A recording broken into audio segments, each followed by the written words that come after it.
Bulgarian researcher the New Earth Lady believes that when speaking about remains of ancient advanced civilizations in Africa, everybody thinks about Egypt only. But there is much more than that. A village in Ethiopia called Yaja, the ancient ruins that are found here show amazing building qualities. The sites of the stones, or the geopolymer blocks, are perfect, even smooth, and they are even polished. According to mainstream sources, these lands have always been inhabited by various very simple tribal cultures. But how come we find these buildings of very high quality in what really looks like an antique Greco-Roman style? The quality of this building work in this unknown village is much higher than that of the supreme emperors of Rome, whose main palaces, supposedly the centre of power, were made of mud bricks.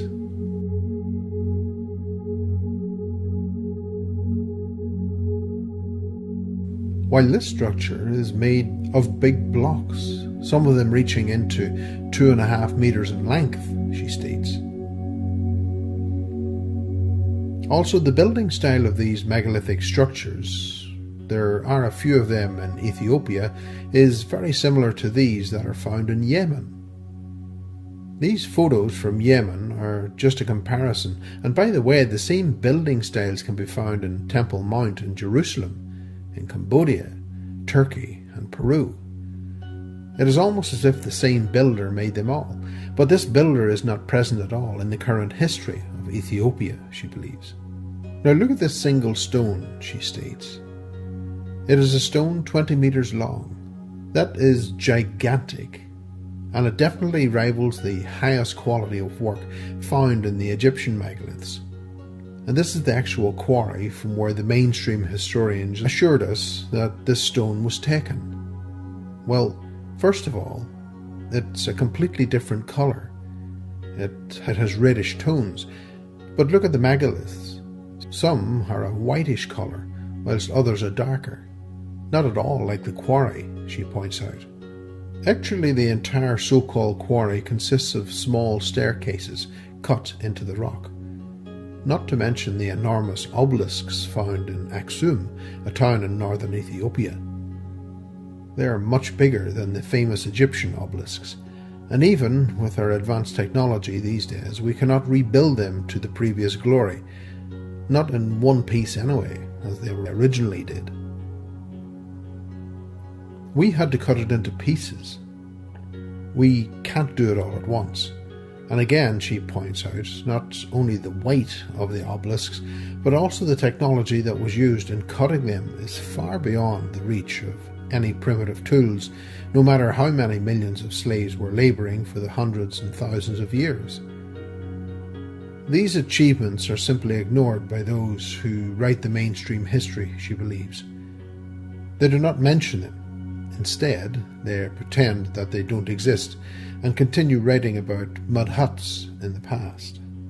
The historians and cartographers were well aware that Ethiopia belonged to this culture that now we mistakenly call Greco-Roman. Here, in an old medieval map of Ethiopia, we see a king who, to us, may seem as if he's in the wrong place. But if we believe what we see in terms of ruins, instead of what the historians tell us, then everything falls into place.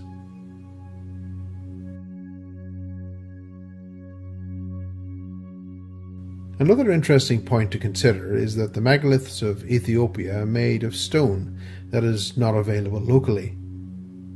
The nearest place where such stone can be found is in Egypt, she states.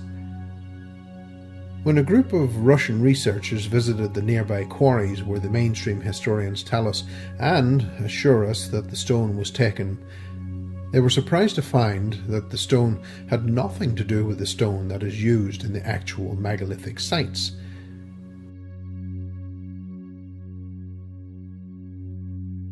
So it's either artificially made stone, which we call geopolymer, or it had been transported over thousands and thousands of kilometers from Egypt or somewhere else, which is of course not a problem for advanced technology. It is quite possible that they could have flown heavy cargoes anywhere in the world, she believes, but it would have been highly problematic for primitive tribes that supposedly lived in territory of Ethiopia. This is another interesting medieval map, she points out. Again, we see some sort of Caucasian ruler. The megaliths of Aksum are also very, very interesting, as they are a mixture of perfectly shaped megalithic blocks, hard stone, and very primitive old stonework. Also, almost, she speculates, as if two teams were working side by side, and that could have very well been the case. Do you see how the stones are mixed? It is not that the primitive was made on top of a better, older foundation seen in Peru, and it seems that the survivor builders were placing their megalithic polygonal blocks. This is similar to Peru, but this is Ethiopia.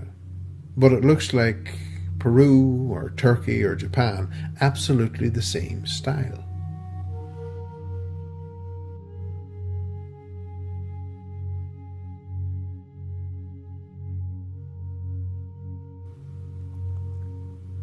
Here is a polygonal block.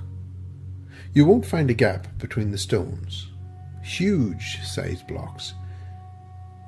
So there are the survivors and then the rest. The rough, low quality work beside them is the work of simple tribal people that were building alongside. Or at least that's one of the possible scenarios. Another possibility is that initially, the full building was of high quality, and it got destroyed. Later on, the tribal people tried to repair it themselves, she speculates. Here, there is another parallel with the megaliths of Yemen. They basically look identical to those in Ethiopia.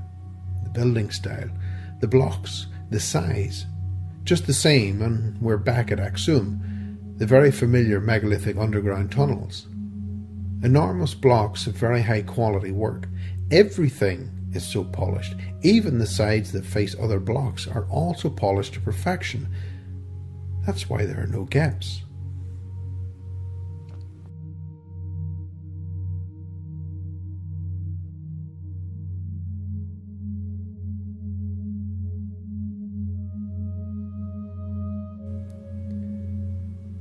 There's no mortar between the stones.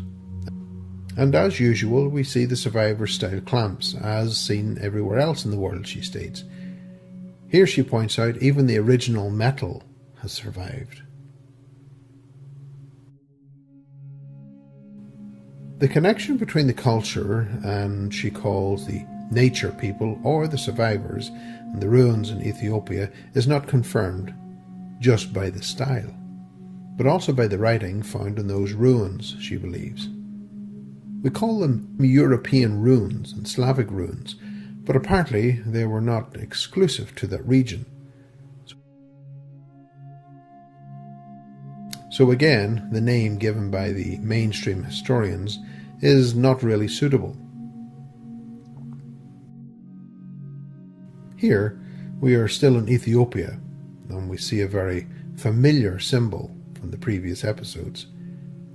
We saw it in the headwear and other symbols of the Japanese samurais, Lord Shiva in India, and on the flags of the native nations of South and North America.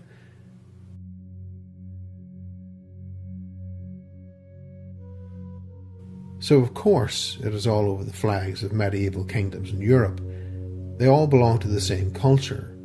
That's why the building style is the same and the symbols are the same everywhere. And by the way, the village where the megalithic ruins are found is called Decher, probably for the same reason one of the Japanese islands was called Iso, she believes.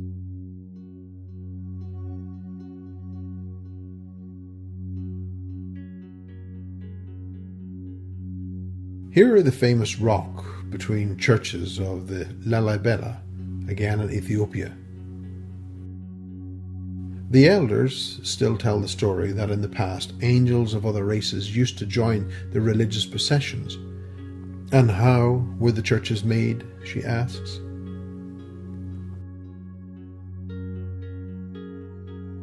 That's a lot of work. By the way, people used to work during the day, and at night the angels used to continue the work. And it seems that these groups of angels weren't independent after all, because they cut the symbols of the survivors in the walls of the churches.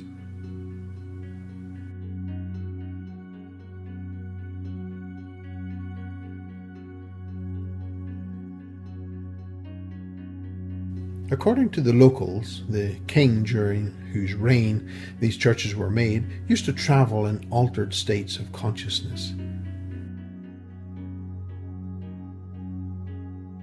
And in these realms he was in touch with the angels under whose guidance the churches were made. The passages around them are quite deep, and at places some 15 meters wide. That's a large volume of stone, which is very unlikely to have been cut by local tribes, especially with the very short span of a couple of years during which the churches are considered to have been built.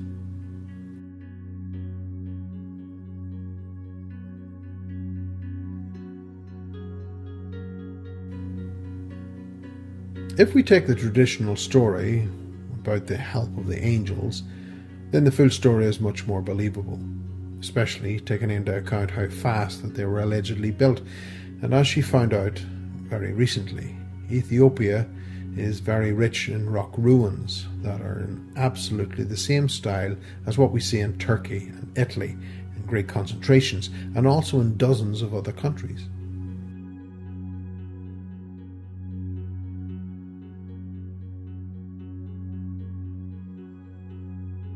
She believes their distribution covers most of Europe and Asia, and apparently now Africa. The same rock-cut rectangles which are typical for the early stages of rock cutting. All these are in Ethiopia. Then there are the Dionque style rock-cut cities. These cavities here are rooms. And then we find even the last wave of rock cutting also in Ethiopia are these arches like those of Turkey, Armenia, Italy and Spain.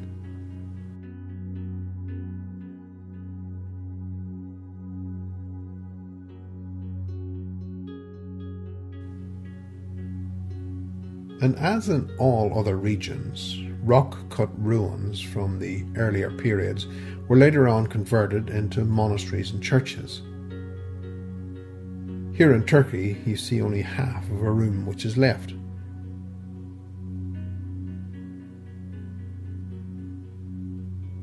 That is why they had to add patches, otherwise the rooms would be useless. The monks would have rolled down the cliff as they slept, for example.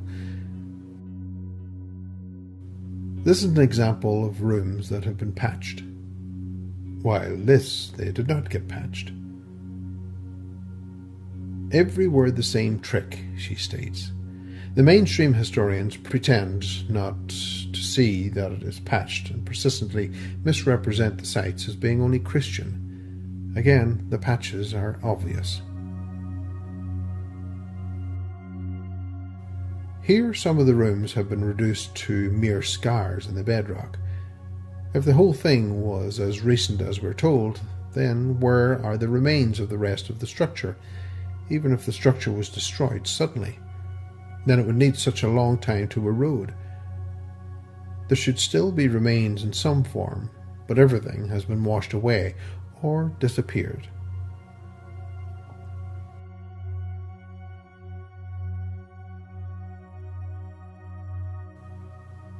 The same can be seen on this Greek island. Massive rock ruins. Just look at the width and height of this street or canal, or possibly even premises, rooms deep underwater, well underwater.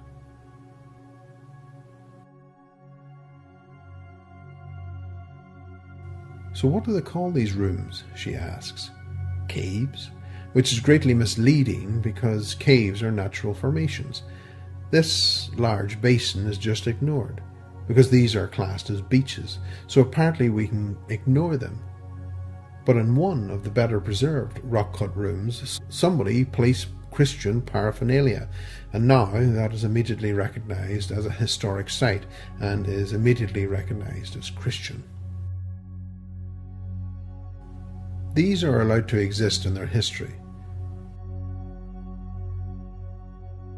But now back to Ethiopia, where not only do we have the older so-called European ruins, which are actually worldwide ruins, but also later on during the era of Christianity, people used writing, very similar if not identical, to what most people would call Cyrillic writing.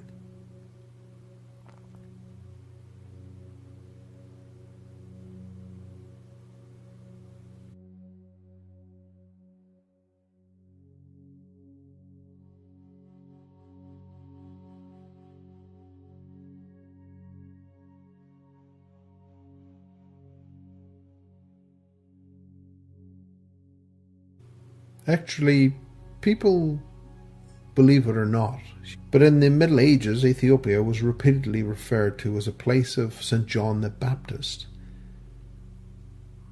There could have been two possible reasons for this. First of all, because Ethiopia was a Christian country. Yes, here are just two of the numerous medieval quotes which you can find in the works of Anatoly Fomenko, who discovered Ethiopia as a place of monasteries and bishops.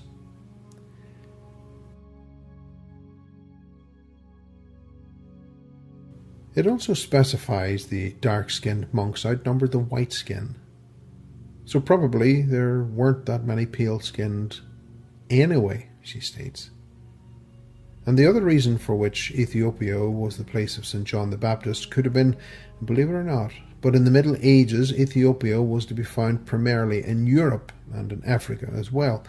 But it was a European phenomenon, she believes.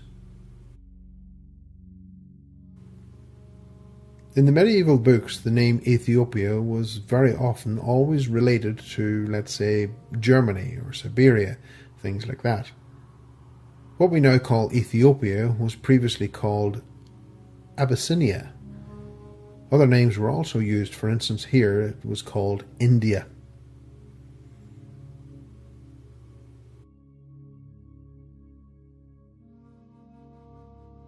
Here is the Ethiopian Ocean. Of course, thousands of kilometers away from Ethiopia. And this map is not an exception. This was the norm here as well. The Ethiopic Ocean, in modern language, was used to identify an area of the South Atlantic Ocean. So what was going on here, she asks? It was very important to understand what's going on in the relatively recent past.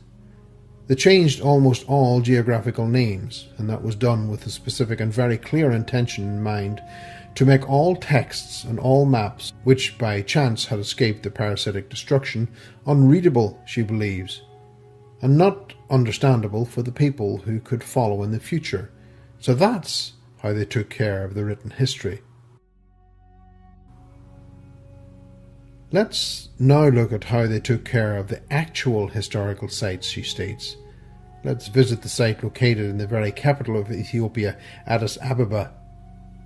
Ironically, located just outside the city's main university in the area which is currently devoted to trash disposal, are the ruins of a very impressive medieval so-called European-style fortress that still sticks out here and there from the trash. At places, the walls are preserved even up to a height of about 4 meters, and the remains of many towers are still seen, and the full fortress has a very regular pentagonal shape, something which is typical for the so-called European star forts.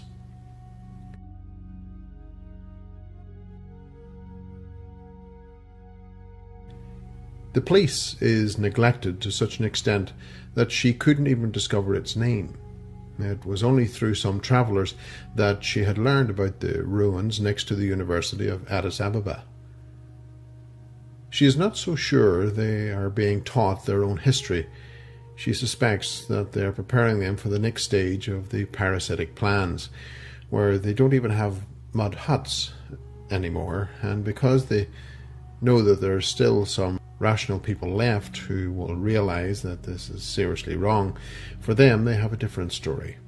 And they are giving them a small check, and in this way the good people have to become convinced that they have done everything possible, which is yet another illusion from the parasitic paradigm.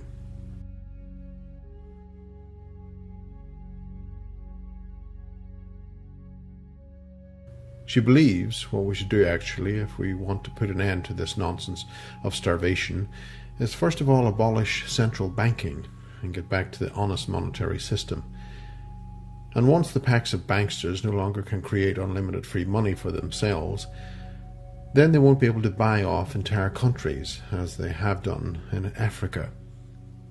And the earth will slowly recover from the dark ages of the bank's tourism, and people of different colour will again live like before, side by side, as equals, she believes.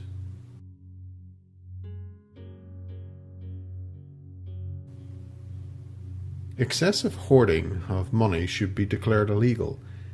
These artificial gaps in the society between rich and poor are only artificially created in order to keep us in constant fear and to instigate hatred, she states. We no longer need politicians who waste their time with small talk about reforms adjusting the conditions of slavery. We need politicians who will end the slavery to the banksters.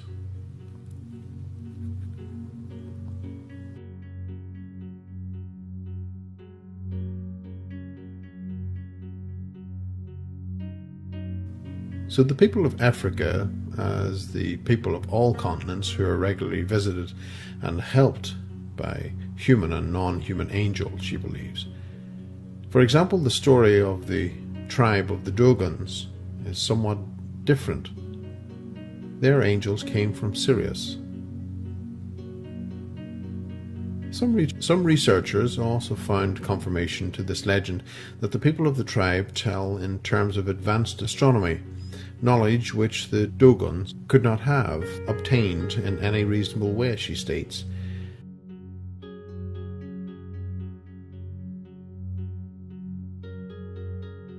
Keeping in mind their relatively primitive lifestyle.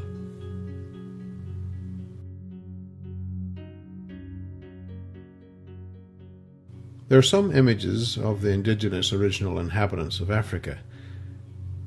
No, there's no confusion with the images. It's them. It's the Berbers.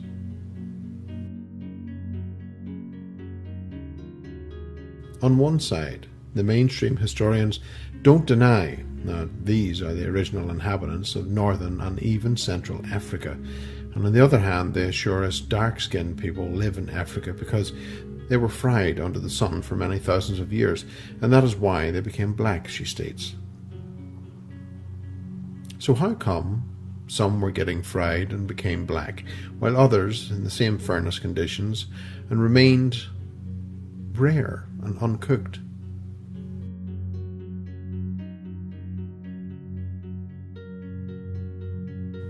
The proper method for spotting and exposing liars has always been the same. As they continue to fabricate new and newer stories, the mountain peak of lies becomes so high that it's impossible anymore for any of the stories to match. Actually, as you saw in the previous episode about Australia, she believes the Berbers simply belong to the initial wave of survivors' culture, as she calls it. The people who tattooed their faces. It's no surprise that we weren't being told the truth about their origin in northern Africa, because it was all the same in Australia, in Peru, and China, and Siberia.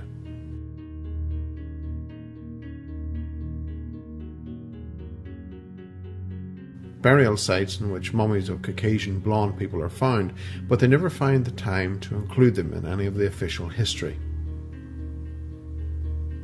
The Berbers not only look Slavic, their writing is also similar to the runes used in Europe. The ancient African languages are basically part of the same worldwide rune-like writing system, and the mainstream historians are so busy finding the differences between the different types of runes and giving them all completely different names so that they look like a completely different writing system.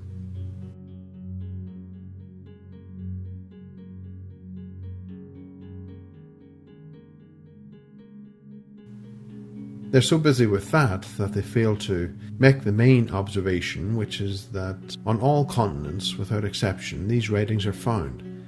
Not even one continent is without them. That they belong to a single culture, she believes. How is it that they are assuring us that everybody evolved independently and was discovered at some point by the colonists? But they were all using the same writing before the so-called discovery. Why is that, she asks. Historians assure us this is an African language from Sudan, which is 1,000 years old. And how come she doesn't know any African languages, yet she can read here words written in modern Slavic? No, she states, this is not some local language from Central Africa. This was a language used over continents.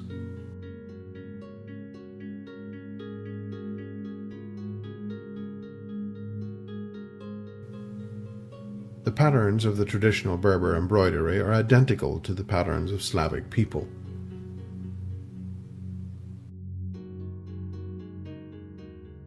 This is a historic Berber site. The traditional outfits of the Berbers are very similar, if not absolutely identical, with the traditional outfits of those of some Slavic nations.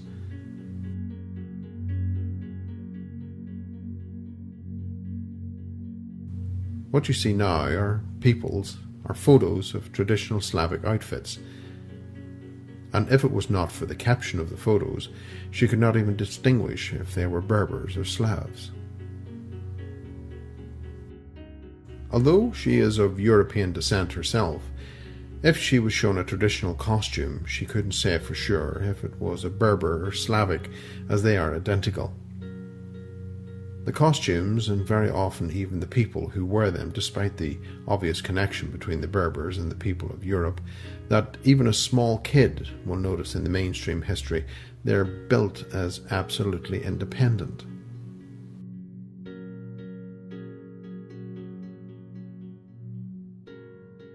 Credo Mudura is a very well known and respected person throughout Africa.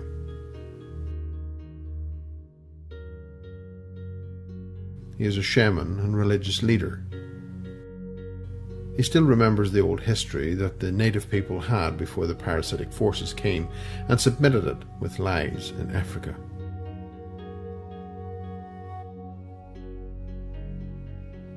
The same as in all the other continents. The locals were visited by angels, highly advanced beings who were tall, who taught them and educated them. The locals called them Mozulu. They contributed not only to making the locals more civilized, but they also contributed in a very practical manner to the local gene pool.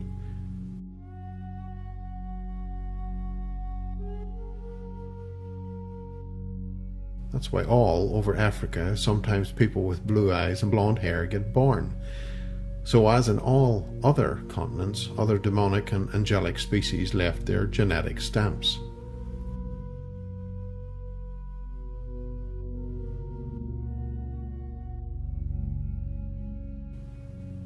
In Egypt, during pharaonic times, it wasn't different at all. It's obvious from the old depictions that all races lived along with each other. It's only in very modern times people became racists, brainwashed by the mass media. That's what they show us. They're politicians who talk about brotherhood, love and democracy, while actively, independently implementing programs and laws which create further inequalities in the societies, she states.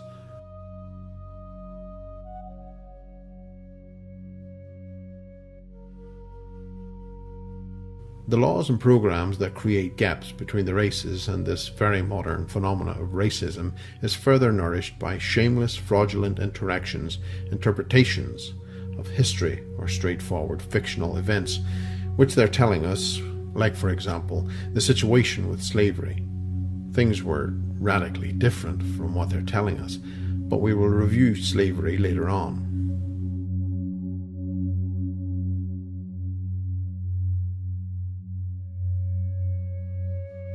What kind of people actually were buried in pharaonic times? Tutankhamun's DNA shows that he was a Caucasian person. We wonder how many of the other pharaohs were tested. Are any of the results published, she asks. But still, uncomfortable facts leaked out. And there, for example, in this cemetery with 1 million mummies, and very carefully near the end of the articles, the mainstream newspapers mentioned that many of the mummies inside were blonde or red-haired. And surprise, surprise, 213 centimeters tall.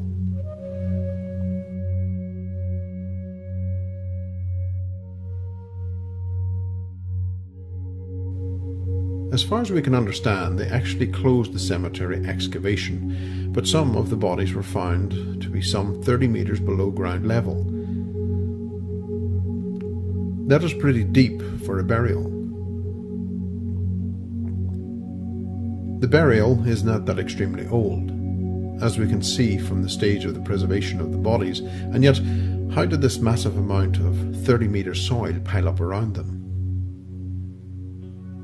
Now we reach the topic of the mysterious land masses and the sand masses in Egypt.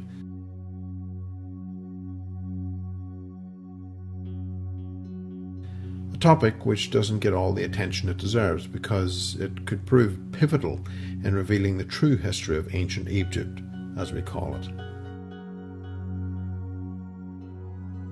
Actually, some parts of the story are not at all ancient, and the main points here are that there is evidence showing that the pharaonic times in the region of Egypt was actually a tropical habitat, very pleasant for habitation, she claims.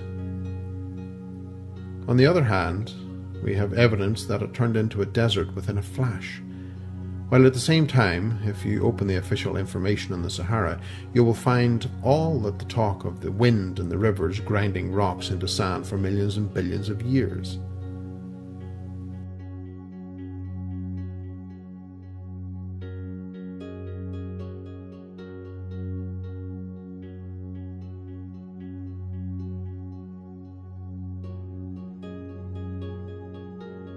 The stories don't match at all. And on the other hand, the area around the Dead Sea, which is also part of the desert area, we also found evidence that it was tropical in relatively very recent past, and that it was burned, turned into desert by weapons as discussed in the previous video about the timelines of the Earth that made her remember a mainstream history documentary that she saw a few years ago on a mainstream TV channel where archaeologists were excavating villages that were swallowed up by the desert in Egypt.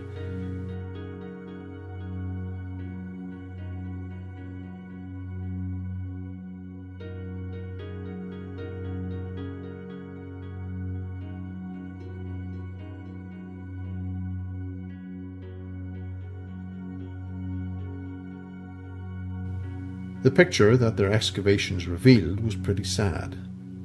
People were lying around there, as if frozen in their daily activities, on the doorsteps of their homes, in the rooms, outside doing their daily activities.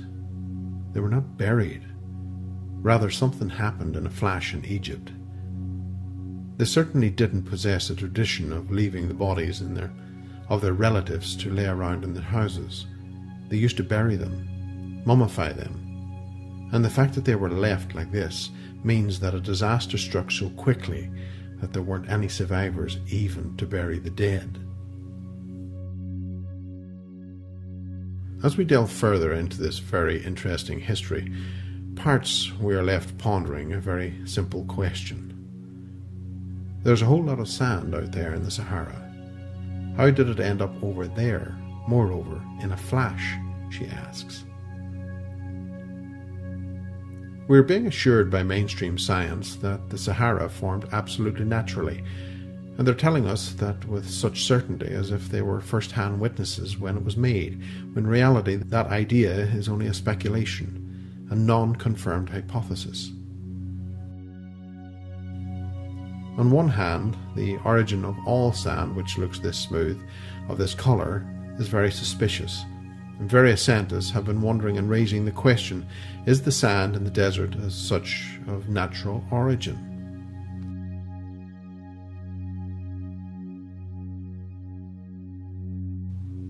Even its chemical composition doesn't match the same type of stone which allegedly was ground by gradual erosion to turn into the sand, she points out.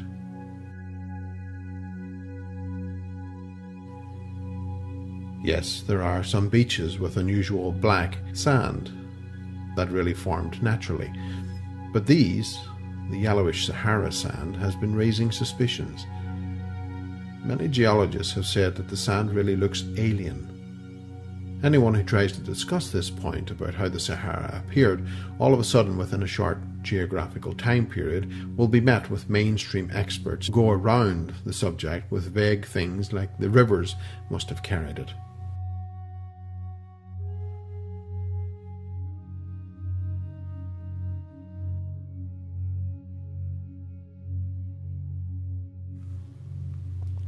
Really, she states, what kind of river can carry this much sand?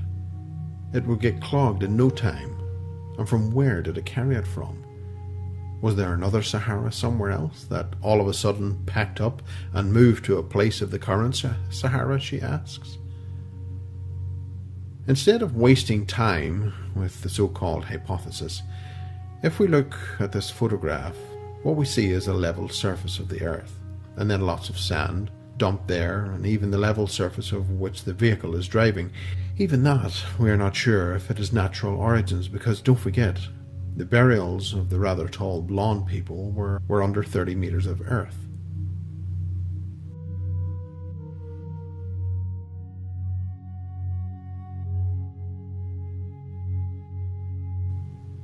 It is not normal to dig that much for a grave. It really looks like the entire Egyptian civilization was buried with layers of soil. She doesn't know if it was clay, like everywhere else, or what, and then sand on top.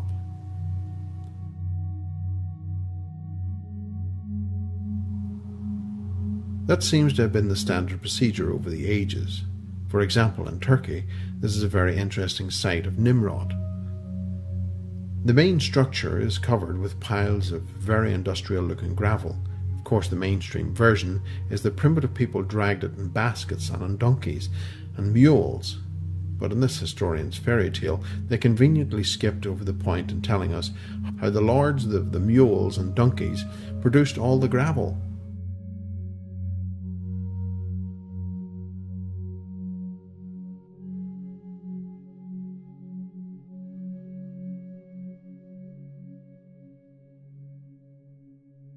It's a very uniform size. It's very clean. You can't just collect this out on the hills nearby. It has to be manufactured somehow.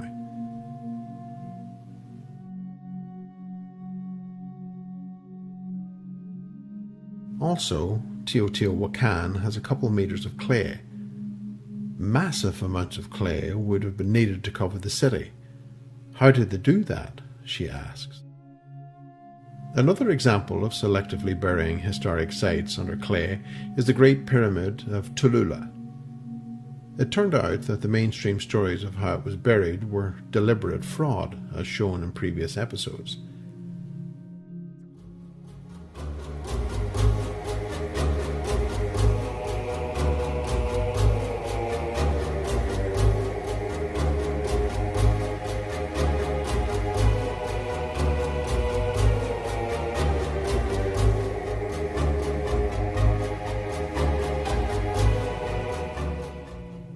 It is not that the dark Africans were just sitting around waiting for the gods to culture them. They were also actively travelling all over the world.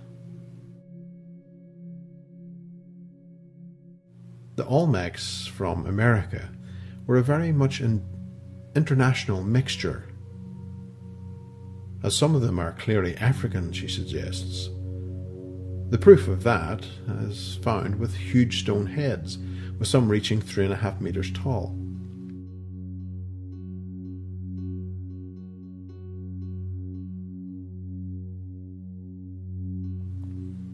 If the facial features are not enough, she suggests, you can see the braids of hair on the back of some of the heads, typical African braids.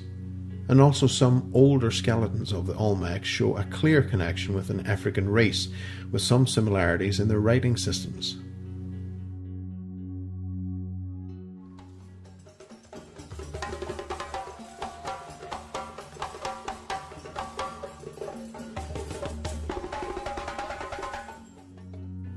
Here are a few more African faces from South and North America.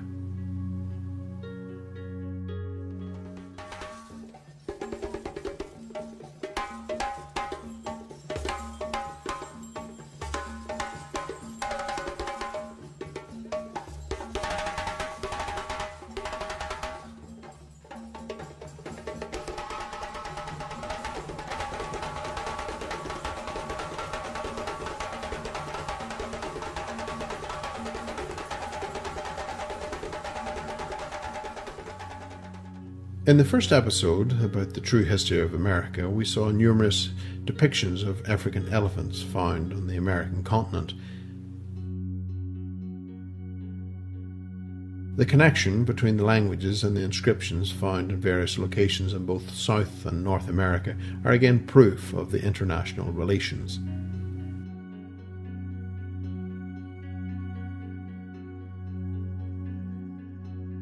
The African Olmecs had interesting friends. Chinese Olmecs wearing the typical face tattoo, which is one of the worldwide watermarks of the earlier waves of survivors, or in this case, to be more precise, people who received their culture from the survivors.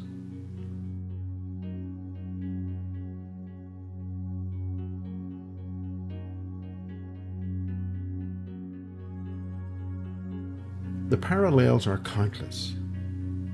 These are comparisons between Chinese and Olmec hieroglyphics. Now we have successfully managed to wipe out the Aztecs, which makes it easy for the mainstream historians to tell us that they looked like native people, like Native Americans, but the photos show otherwise. Not necessarily all aspects were of African appearance, but certainly there were some amongst them as shown on this pre-Columbian mural.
These are more African artifacts found all over South and North America.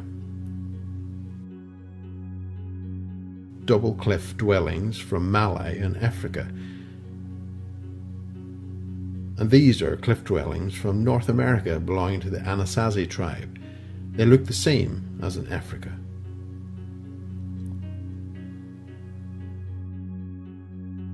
Other African dwellings called Telem.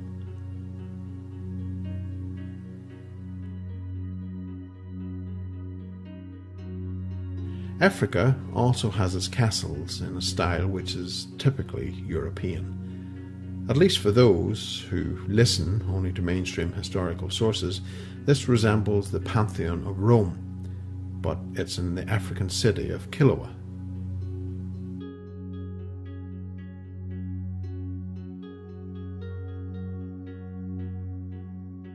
An ancient traveller shares his first-hand witness accounts of the Tasmanian city of Kilwa. It belonged at the time to the Swahili people. He describes it as one of the most beautiful and well-constructed cities in the world.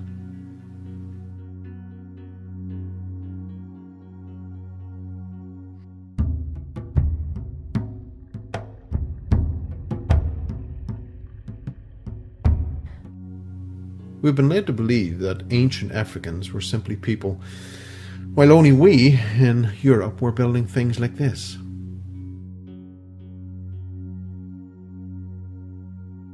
But this isn't Mogadishu, Somalia. This is Mogadishu, some 100 years ago, when people were still enjoying the culture left by the survivors. But after the people of Somalia accepted the new history and the new paradigm, and the new advanced civilization, this is what happened to them. We don't know how many millions or even billions are pumped into that region, coming from funds designed to spread democracy, keeping peace. Another batch of shameless lies, she believes. She has heard from people who have been personally there that the situation with the so-called wild parrots have absolutely nothing to do with what we are being told by the mass media. The so-called wild pirates are enjoying the use of well-functioning, top modern communication systems connected to satellites, of course, because there is no official ground telecom communications.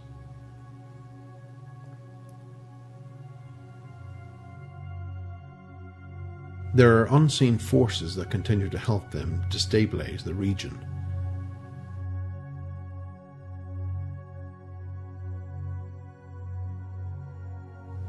Africa was well connected to the world with modern, for its time, poets, and was minting its own coins. Coins that were used as far as Australia.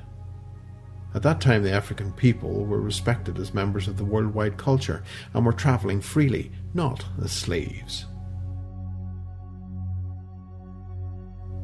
This clearly African person lived on the shore of the Black Sea.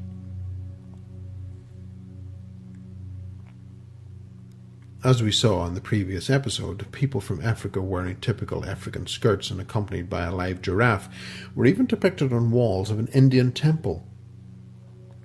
And on the other hand, Indian artifacts are found in Africa. Africa was not at all backwards. We've been lied to about it, and the reason for which they want us to believe that Africa was backwards is to convince the people of Africa to accept the new fraudulent loans from the Western banks.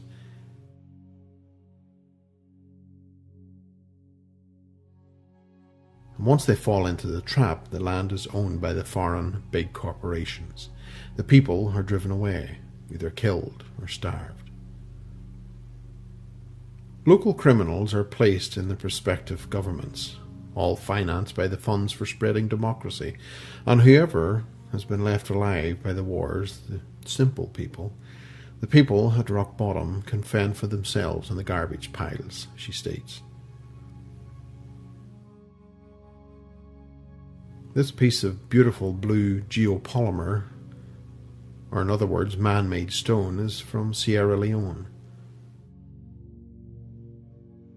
Our laboratories today cannot even figure out how they coloured or even how they made the stone. This site is in Ghana and very much resembles the European so-called Gorgon structures.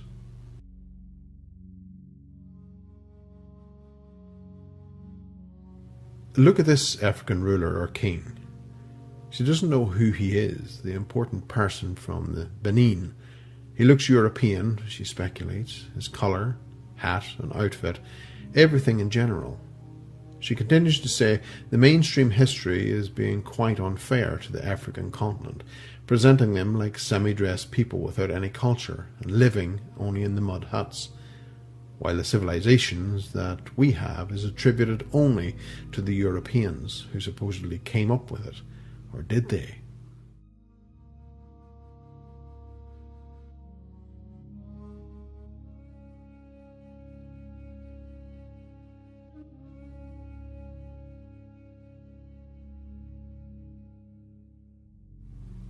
Is it quite possible we inherited it from an older civilization?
The colonists did not bring any culture to Africa.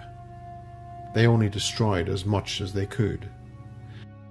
And whatever they could, and whatever they couldn't tear down, for that they hired corrupt historians who wrote down a new history for them, according to which all the old buildings remaining from the culture of the survivors were labelled as colonial.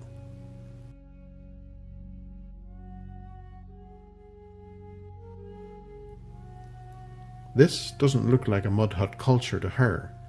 These are from Sudan.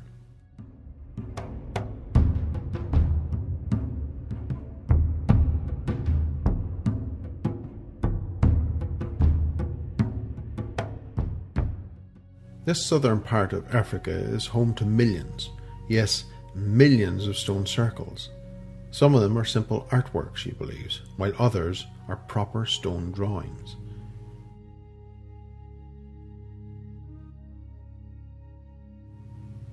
Some of them are quite impressive. Official archaeologists are not interested in them. They don't conduct any excavations on them, which of course is a sure sign that they will not fit their expectations. And indeed, these circles are somewhat old. Many of them don't have doors or windows.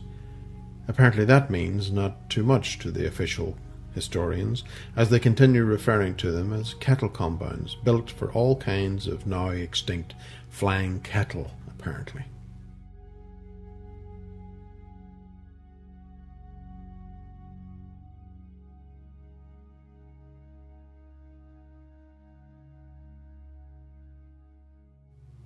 Let's visit the site that may look to us like the capital of all stone circles in the southern part of Africa. It's called Great Zimbabwe. And the original version of the history is shrouded in mystery, as nobody knows who built it, or when, or why. In mainstream history, if it's a mystery, or we don't know, usually that means that they don't want you to know who built it. The style of construction used in Great Zimbabwe is very similar to the one belonging to the Chachapoya people of Peru.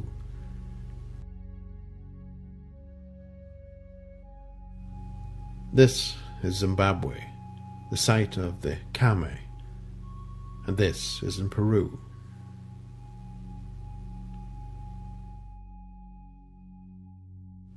Now the circles in Zimbabwe don't have much decoration, but this is the main one. This is in Zimbabwe, and whereas this is in Peru.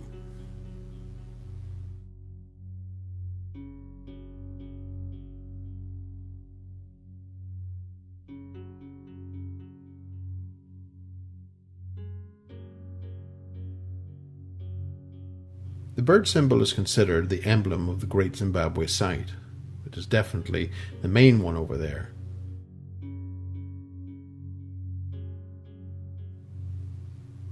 So what we have within the Chachapoya culture is the same bird, and even the same zigzag patterns. Who were the Chachapoya people, she asks. They were red-haired and belonged to a Caucasian race. That is clear from the mummies that are found in Peru. We don't have skeletons from people who built the Great Zimbabwe, but we have an interesting medieval painting. Maybe this interesting African tribe from Zimbabwe had something to do with archaeological ideas seen in Great Zimbabwe, or maybe even they built it, she claims. For mainstream history, this is unacceptable. Heresy. And that's why they labelled it a fanciful depiction. It's a typical approach that they do with all ancient maps and sketches and drawings that don't fit their ideas. If you want to get a real feel of how it is to live in these types of dwellings, you can visit an Italian village of Albertobello, where we have the very same style of architecture, but in better state of preservation.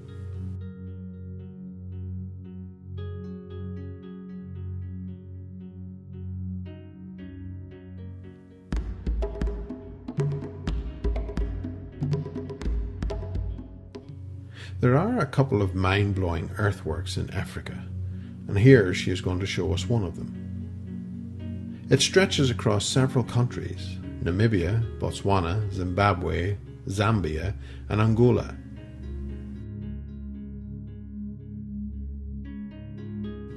Not only the canals are exceptionally straight, but they also continue that way for hundreds of kilometers.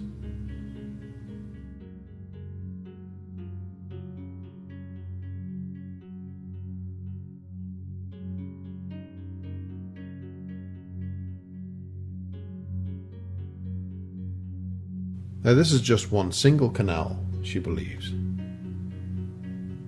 It's half a kilometre wide. This is just huge. The straight lines are very straight and go on for over 400 kilometres, and she hasn't even marked them all.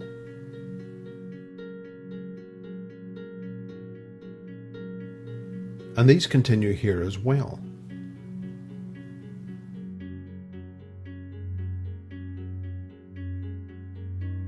These are also canals, and they stretch much more hundreds of kilometres. Were these made by primitive people living in mud houses carrying the earth in baskets, she asks. She personally cannot believe it, because first of all, the amount of time invested. If someone started calculating, this would reach a dead end to start with. And second of all, if the work was engineered and carried out by simple people on ground level, it would have followed most likely the natural curves of the terrain, which it doesn't.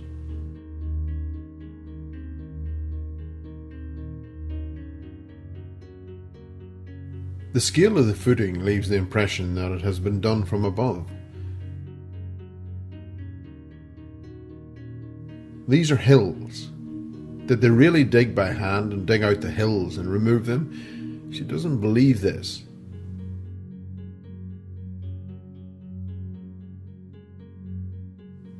The area covered by this particular system is at least some 1,000 kilometres in diameter. This is huge.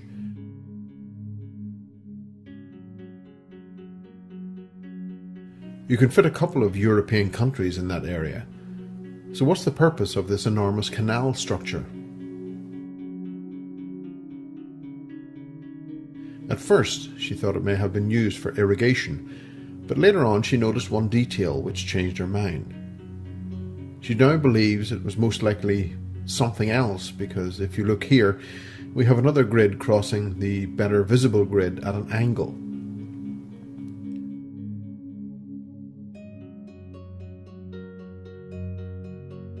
It's not very visible, but if you spend some time you will notice it. Basically, whatever machine possibly using streams of sound to clear all these systems sometimes did it in that direction and sometimes in this direction. So it looks like they are doing something with the area, clearing it up, levelling it possibly. But there could be many other possibilities.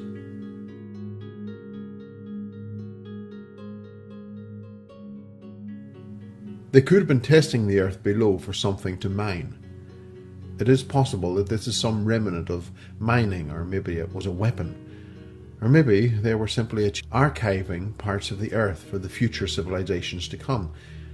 Or maybe, because the Earth is an artificial creation as such anyway, she believes, maybe these patterns are left from the time when they were shaping the Earth. Like they grew a couple of mountains made of stone, and then maybe line an artist with clay. Let's make a valley here, or maybe in something entirely different.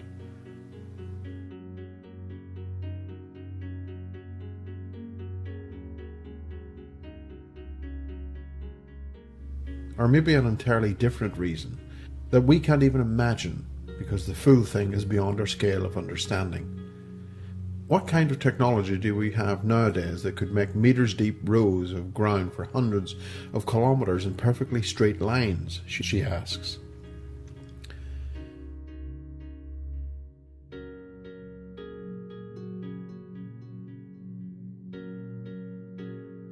Since vast areas of Africa are scarcely inhabited or practically uninhabited,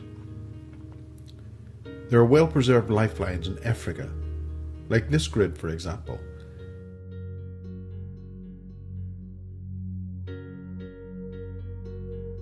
These lines are not modern roads. This is one example. This line is actually a dam, and the next line to it, and this is some sort of farm and modern road next to that. Here, this is the line, she states. It's definitely not another road, because here is the usual road, and it goes through the terrain that doesn't allow cars.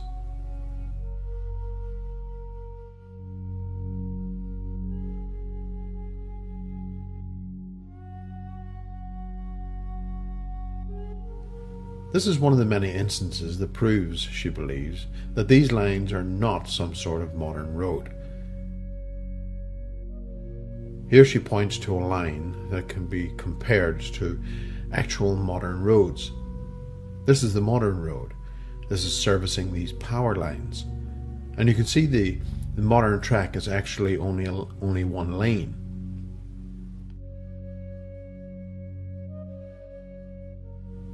You don't need more than that in the desert. It's much smaller and it's not straight. It follows the terrain, while the larger line has completely different characteristics.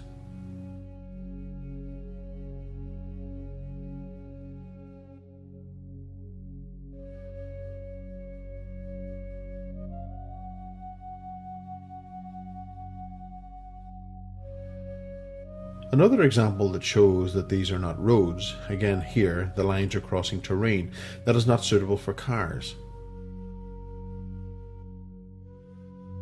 And also the cars would use this official road. It's got a bridge. These are not definitely some sort of modern roads.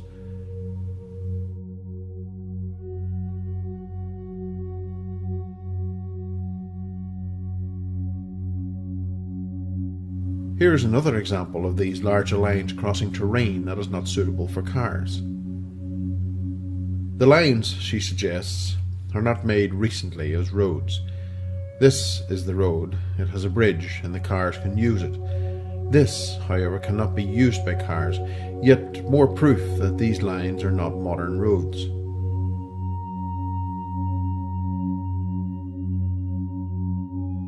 They use some sort of unusual crossings and angles out in the desert. What is the need of a crossing here? And it's not following the terrain, she points out. If it was a car or truck, it would be like this. There would be no need for these angles. And this is all over the desert, where there is nobody anyway.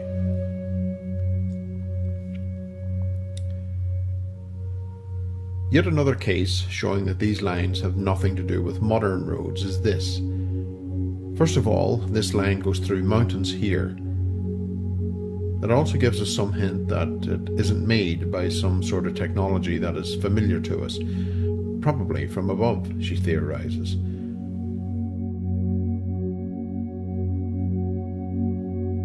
Because if it was done on the ground level, this would be difficult to crawl up and navigate in a straight line. So not only does it go through the mountains, but it also crosses the road here.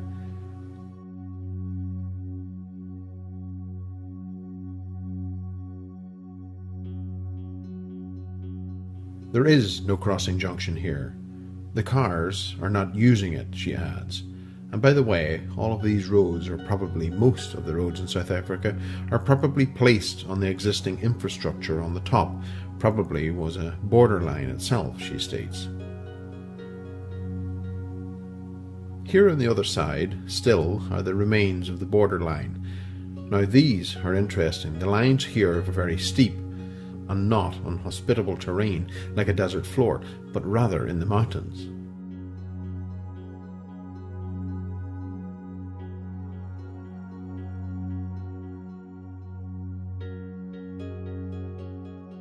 This is how the mountains look like, and still there are lines on the cliffs themselves, she states.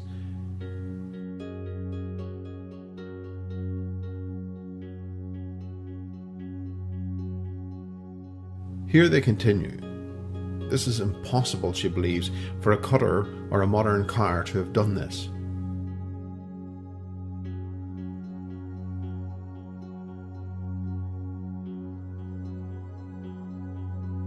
And yet the lines continue, which is more proof that they were made from above with some sort of technology.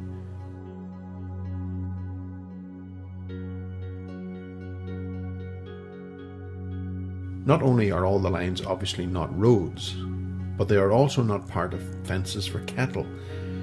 Even though there is a lot of cattle in this area, in these semi-desert parts of Africa, you don't place cattle fences leading off cliffs or crossing highways, she believes.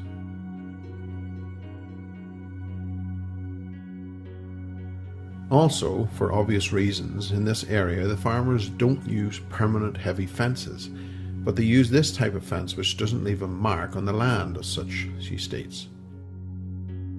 Besides, the very thick lines are thicker than modern roads, she states. Even if somebody argues that you can see the fence itself, it doesn't make a line. But there's always a road next to it, made by the farmer who is servicing the cattle. Anybody can open Google Earth themselves and see all these dirt roads in the countryside. They're clearly visible. They look like a pair of tracks next to each other, and they do not look like the lifeline, she states.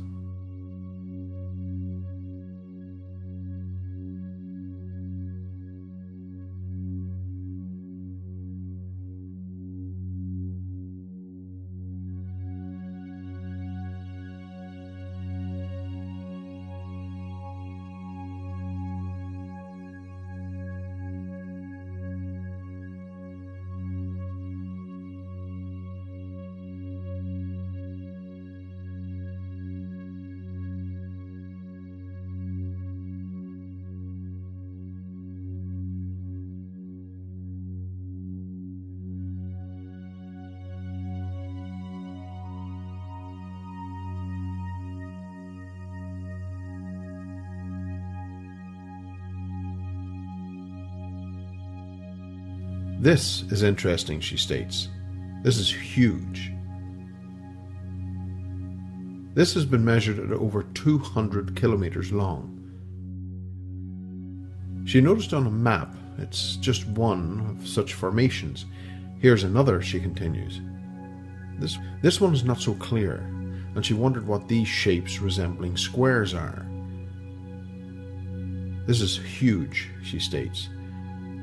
When she zoomed in, she noticed those same canal-like long lines. Do you see them on the right-hand side?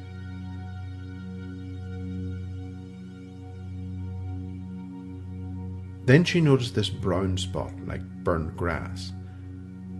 This is of course huge. And by the way, there were similar spots she found when she was looking at a system of canals, which she showed us somewhat earlier in this video. Another hypothesis about these systems of canals are that they were actually some kind of clean-up after some nuclear or rather very destructive war in the past. They needed to repair the earth to make it suitable again for habitation for the future races.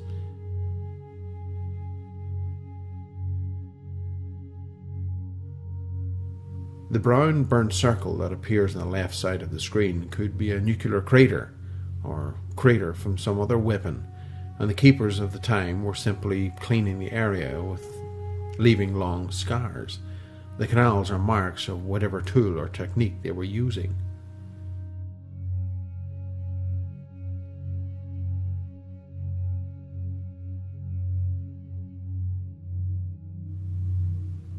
Who knows, she states. This is just yet another hypothesis which has not been proven yet, and this image illustrates how the bigger canal systems are connected with relatively smaller lines. Not that we can understand much, but one thing is for sure, they are connected.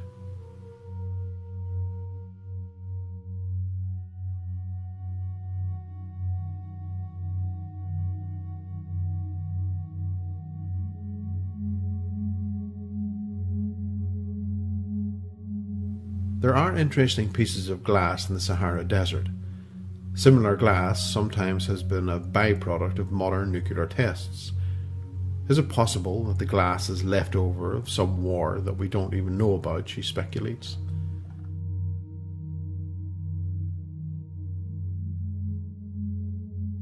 It's not that difficult to find out actually, she believes. Because we have plenty of craters and somebody who has a dosimeter and is curious enough, they can check what the radiation levels are at some of the craters.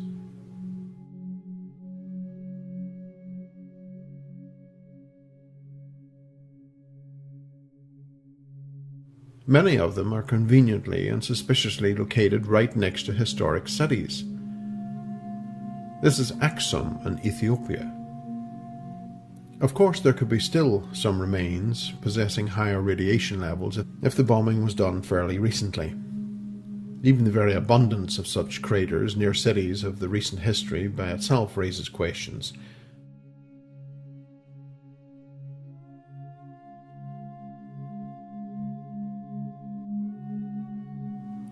So were people always attracted to craters when they were building their cities?